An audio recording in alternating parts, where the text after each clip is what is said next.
રાજકોટમાં પત્રકાર બનીને બ્લેકમેલિંગ કરતો રેકેટ ઝડપાયો। ડોક્ટર કમલ ચમનલાલ નાંઢાની અટક કરાઈ છે। સ્ટોરી રિપોર્ટ બાય પ્રવીણ મેર, રાજકોટ।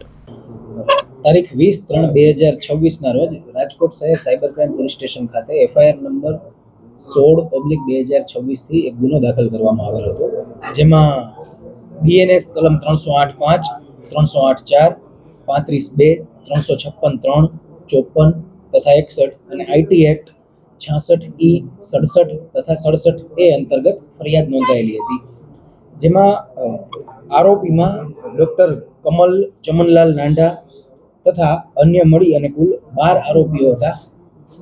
આ ઉપરાંત તપાસમાં ખુલે તે તમામ વિરુદ્ધ ફરિયાદ દાખલ થયેલી હતી, જેમાં ગત રોજ તારીખ 22/3/2026 મુખ્ય આરોપી કમલ ચમનલાલ નાંઢાને રાજકોટ શહેર સાયબર ક્રાઇમ પોલીસ સ્ટેશન દ્વારા અટક કરવામાં આવેલ છે, જેની ઉંમર 32 વર્ષ છે તથા તે ડોક્ટરનો પ્રોફેશન ધરાવે છે।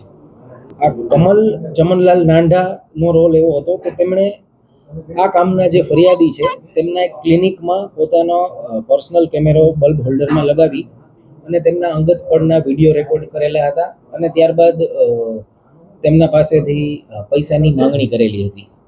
આ આરોપી હાલ રાજકોટ શહેર સાયબર ક્રાઇમ પોલીસ સ્ટેશન પોલીસની કસ્ટડીમાં છે। આ આરોપી દ્વારા તથા અન્ય આરોપીઓ સાથે એમણે ગુનાહિત કાવતરું રચી અને અલગ અલગ લોકો પાસેથી ફોન કરાવી અને રૂપિયા 25 લાખની માંગણી કરવામાં આવે છે। એ અત્યારે એમનું ડિટેલ્ડ ઇન્ટરોગેશન ચાલુ છે, જે આગળની માહિતી આવશે એના પર માહિતી આપવામાં આવશે। અન્ય આરોપીઓને ઝડપવા માટે પણ પુરાવાના આધારે તેમની તપાસ અને તજવીજ ચાલુ છે।